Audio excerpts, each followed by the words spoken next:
तो नमस्कार दोस्तों, मेरा नाम है दिनेश। स्वागत है आपका DV tech India YouTube channel में। दोस्तों, आज के इस वीडियो में हम आपको बताएंगे कि आप कैसे गन्ना सर्वे घोषणा पत्र को अपने मोबाइल से घर बैठे भरकर सबमिट कर सकते हैं। जी हाँ दोस्तों, अगर आप जानना चाहते हैं कि गन्ना सर्वे घोषणा पत्र को मोबाइल से कैसे भरें और सबमिट करें, तो आज के इस वीडियो को पूरा अंत तक जरूर देखना।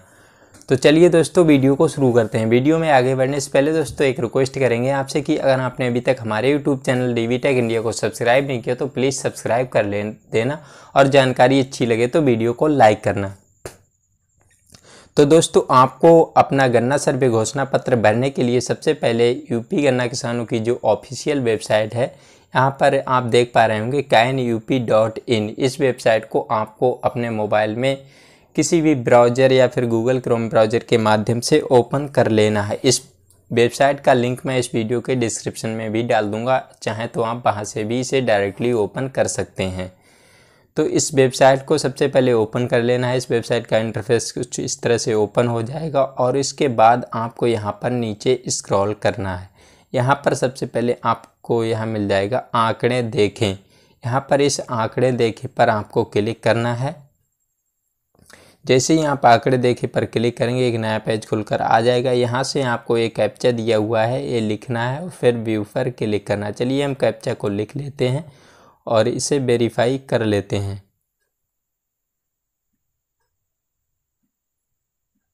जैसा कि हमने कैप्चा लिख लिया है, उसके बाद यहाँ व्यू पर क्लिक कर देना है। व्यू पर क्लिक कर देने के बाद अब आपको यहाँ पर अपना सट्टा लॉगिन करना होगा। जो कृषक खाता है उसे लॉगिन कर लेना है। तो इसके लिए सबसे पहले आपको यहाँ पर सिलेक्ट डिस्ट्रिक्ट का ऑप्शन मिल जाएगा। यहाँ पर आपको अपनी डिस्ट्रिक्ट को सिलेक्ट कर लेना है। हम अपना डिस्ट्रिक्ट को सिलेक्ट कर लेते हैं। उसके बाद यहाँ फैक्ट्री, यहाँ पर आपको सिलेक्ट फैक्ट्री पर क्लिक करना है और यहाँ से आपको अपनी फैक्ट्री को सिलेक्ट कर लेना है। अब आपको यहाँ पर एक विलेज, यहाँ पर चाहे तो आप इस पर क्लिक करके आपकी फैक्ट्री के अंदर जितने भी विलेज होंगे, गांव, उनकी सारी सूची आपको यहाँ पर मिल जाएगी। आप चाहें गांव के नाम से भी अपना सट्टा लॉगिन कर सकते हैं या फिर आप अपने विलेज कोड और कृषक कोड के साथ भी लॉगिन हो सकते हैं। चलिए हम अपने विलेज कोड और कृषक कोड के साथ लॉगिन होंगे। इसके लिए आपको यहाँ पर ये बॉक्स दिया हुआ है, सर्च बाई कोड से पहले इस पे चेक मार्क लगाना होगा, फिर आप विलेज कोड और कृषक कोड के साथ लॉगिन हो पाएंगे। तो अब हम यहाँ पर विलेज में अपना विलेज गांव का कोड डाल लेते हैं और यहाँ ग्रोवर में इस बॉक्स में हम अपना कृषक कोड डाल लेते हैं। अब यहाँ व्यू पर क्लिक कर देना है। जैसे ही हम व्यू पर क्लिक करेंगे इसके बाद हमारा सट्टा जो है वो लॉगिन होकर यहाँ पर ओपन हो जाएगा। देखिए यहाँ पर हमारा जो सट्टा है वो लॉगिन हो चुका है सफलतापूर्वक। यहाँ पर आपको अपना नाम और गांव का नाम, सारी डिटेल देखने को मिल जाएगी। अब हमें भरना है अपना गन्ना घोषणा पत्र। तो इसके लिए यहाँ पर आपको दिया हुआ है रेवेन्यू डाटा। यहाँ आपको रेवेन्यू डाटा पर क्लिक करना है। जैसे ही आप रेवेन्यू डाटा पर क्लिक करेंगे फिर से एक नया पेज खुल जाएगा। यहाँ पर एक नया पेज आ चुका है। यहाँ पर आपको फैक्ट्री, सोसाइटी, गांव का कोड और किसान कोड, नाम और फादर्स नाम देखने को मिल जाएगा। यहाँ पर आपको पासवर्ड सत्यापित का ऑप्शन दिया हुआ। यहाँ इस बॉक्स में आपको अपने बैंक खाता का लास्ट 4 अंक डालकर इसे सत्यापित करना होगा।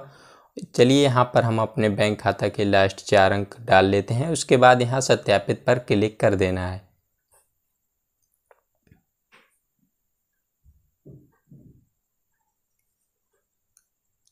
हमारा पासवर्ड है जो वो मैच नहीं हुआ, वो गलत हो गया। चलिए हम सही से यहाँ पर फिर से अपने बैंक खाते के लास्ट 4 अंक डाल लेते हैं और फिर सत्यापित पर क्लिक कर देते हैं। अब हमारा बैंक खाता जो है वो सत्यापित हो चुका है। इसके बाद आपको कुछ नीचे और ऑप्शन खुलकर आ जाएंगे।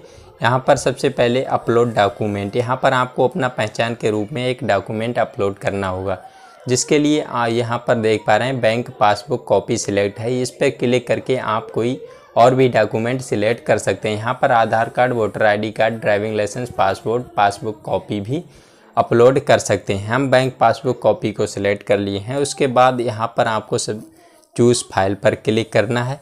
जैसे ही आप चूज़ फाइल पर क्लिक करेंगे इसके बाद आपके सामने कैमरा और फाइल्स का ऑप्शन खुलकर आ जाएगा। अगर आपने पहले से फ़ोटो खींच रखा है अपने मोबाइल में तो यहाँ फाइल्स पर क्लिक करेंगे। इसके बाद आप अपनी स्टोरेज में पहुंच जाएंगे। वहां से आप चाहें तो गैलरी या फिर ड्राइव से भी सिलेक्ट कर सकते हैं। अगर आपने फ़ोटो नहीं लिया है तो यहाँ डायरेक्टली कैमरा पर क्लिक करके आप अपनी पासबुक, बैंक पासबुक है उसका फ़ोटो ले सकते हैं। हमने जो है अपनी बैंक पासबुक का फ़ोटो पहले खींचकर सेव कर रखा है, तो हम फाइल्स पर क्लिक करेंगे और यहाँ से उस बैंक पासबुक कॉपी को सिलेक्ट कर लेंगे।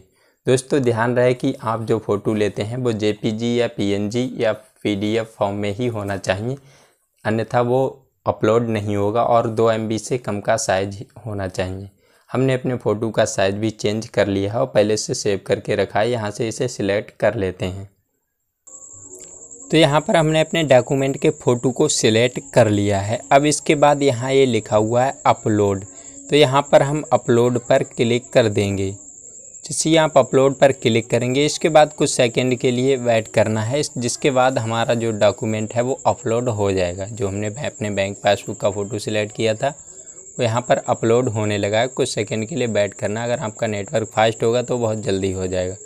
तो यहाँ पर हमारा जो पहचान का डॉक्यूमेंट है वो अपलोड हो चुका है। यहाँ पर देख सकते हैं पहचान पत्र फाइल सफलतापूर्वक अपलोड की गई। जब आपका डॉक्यूमेंट अपलोड हो जाएगा तो यहाँ पर इस तरह से आपको लिखा हुआ मिल जाएगा। उसके बाद नीचे की तरफ बढ़ते हैं। अब यहाँ पर आपको पता सबमिट करना है।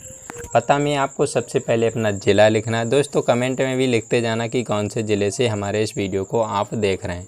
तो यहाँ पर अपना ज़िला सिलेक्ट कर लेना है और उसके बाद यहाँ आपको तहसील सेलेक्ट करनी है। फिर उसके बाद यहाँ राजस्व गांव का नाम, जो कि हमने अपना ज़िला भी सिलेक्ट कर लिया है, पीलीभीत तहसील, और यहाँ राजस्व गांव का नाम सिलेक्ट कर लिया है। और इसके बाद आपको यहाँ पर नीचे जाना है। अगर ये फॉर्म खुल के आता तो सही है, नहीं तो इतनी आपको पता लिख देने के बाद यहाँ ये सेव का जो सेव लिखा हुआ आ रहा है, यहाँ आपको सेव पर क्लिक करना है। उसके बाद यहाँ पर एक फॉर्म खुलकर आ जाएगा जिसमें आपको अपनी भूमि का विवरण लिखना है। तो यहाँ पर अब आपको अपने खेत की खतौनी है, जो खतौनी की ज़रूरत पड़ने वाली है, तो आपके पास अपने खतौनी की नकल होनी चाहिए, या फिर आप अपने गूगल से अपनी खतौनी की कॉपी को स्क्रीनशॉट ले सकते हैं और वहाँ से अपनी खतौनी खाता संख्या और गाटा नंबर वगैरह डिटेल सारी निकाल सकते हैं। तो यहाँ पर हमने पहले से ही अपने मोबाइल से खतौनी की डिटेल्स को देखकर एक कॉपी में लिख रखा है। वहाँ से आप सबसे पहले यहाँ पर आपको खतौनी का खाता संख्या लिखना है। चलिए यहाँ पर डाल लेते हैं खाता संख्या। खतौनी की खाता संख्या लिख लेने के बाद अब यहाँ आपको दूसरे नंबर पे दिया हुआ गाटा नंबर। दोस्तों कुछ लोगों को पता नहीं कि गाटा नंबर क्या होता है, जो कि खतौनी पर गाटा नंबर लिखा हुआ नहीं आता है, वहाँ पर खसरा नंबर दिया हुआ होता है, यानी खसरा संख्या। तो आपको यहाँ गाटा नंबर में अपना खसरा संख्या लिखना है और उसके बाद आपको गाटा क्षेत्रफल, यानी आपके खसरे में टोटल कितना क्षेत्रफल है, आपको खसरा का क्षेत्रफल यहाँ पर लिखना है। चलिए वो भी हेक्टर में लिखना है, जो हेक्टर में ही दिया हुआ होता है खसरा पर, उसे आपको यहाँ पर लिख लेना है। अब इसके बाद आपको शेयर प्रतिशत क्या है दोस्तों, यहाँ पर इस जो खसरा नंबर और वो खतौनी खाता संख्या हमने डाला है, इसमें किसी एक ही व्यक्ति का नाम है और इतनी जो एरिया दी हुई है गाटा का क्षेत्रफल वो एक ही व्यक्ति के नाम पर है। तो आपको यहाँ पर शेयर प्रतिशत में 100% डालना है। अगर उसमें 2-3 हिस्से हैं, 2 हैं या 4 हैं, तो उसी हिसाब से आपको प्रतिशत निकाल कर यहाँ शेयर प्रतिशत में डाल लेना है, जो भी एक व्यक्ति के हिस्से में जितना प्रतिशत आता हो। यहाँ पर कुछ प्रोसेस होता है बार बार दोस्तों, तो इसके लिए आपको फिर से यहीं बैक पे आ जाना है। यहाँ पर हम डाल लेते हैं हमारा जो भी जितना हिस्सा है इस खसरा में। हमारा जो है हिस्सा वो 33% है, उसे लिख लिया। यहाँ आपको नेक्स्ट ऑप्शन मिलेगा क्षेत्रफल हेक्टर में, तो ये अपने आप यहाँ पर आ जाएगा, इसे आपको लिखने की ज़रूरत नहीं है। नेक्स्ट करेंगे, क्षेत्रफल हेक्टर में अपने आप आ जाएगा। तो यहाँ आपको अपना क्षेत्रफल यहाँ पर देख सकते हैं हेक्टर में जो है ऑटोमेटिक आ चुका है। अब नेक्स्ट आपको यहाँ पर अपने गन्ने की किस्म और कौन सा गन्ना है, मतलब पेड़ी है या पौधा है या शरदकालीन, वो यहाँ पर डिटेल सबमिट करनी है। यहाँ पर सबसे पहले दिया हुआ है गन्ना किस्म। आपको अगर पौधा गन्ना है तो पौधा गन्ना की किस्म चूज़ करनी है। उसके बाद यहाँ पर पौधा गन्ना का जो क्षेत्रफल है वो यहाँ पर डालना है हेक्टर में।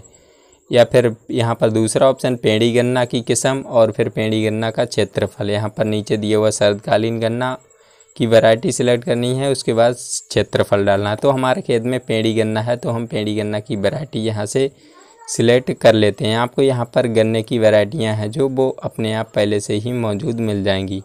आपके खेत में जो भी वैरायटी हो उसे चूज कर लेना है।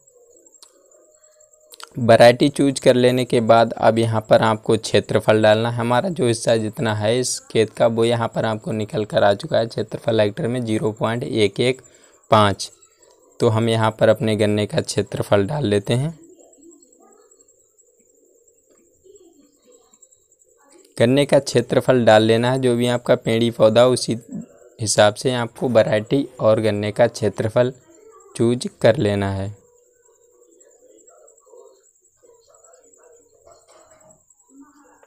तो एक बार फॉर्म हम दोबारा से आपको दिखा दूं। यहाँ पर सबसे पहले प्लाट का गांव जो पहले से ही मौजूद था आपका भी आ जाएगा।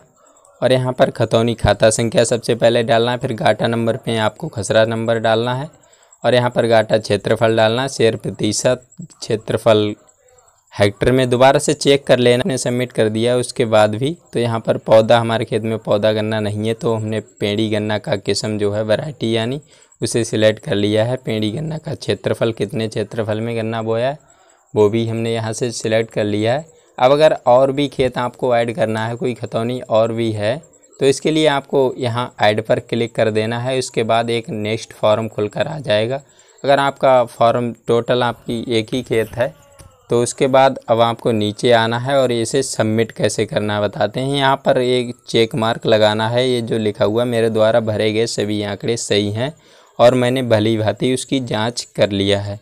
तो आपको ऊपर सारी जानकारी यहाँ पर जांच कर लेनी है, कितना क्षेत्रफल और क्या है।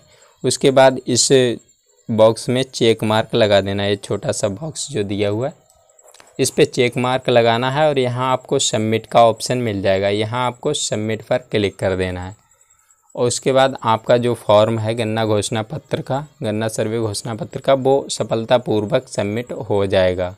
आपको कहीं कंप्यूटर जन सेवा केंद्र पर जाने की ज़रूरत नहीं, कोई दिक्कत नहीं, आप मोबाइल से ही घर बैठे सबमिट कर सकते हैं। तो आशा करते हैं दोस्तों इस वीडियो की में दी गई जानकारी आपको पसंद आई होगी। तो वीडियो में जानकारी पसंद आई तो वीडियो को लाइक करें और अब तक हमारे यूट्यूब चैनल को सब्सक्राइब नहीं किया तो प्लीज़ सब्सक्राइब कर देना। तो यहाँ पर सबमिट कर देते हैं इसे हम और थैंक यू, बाय बाय, मिलते हैं नेक्स्ट वीडियो।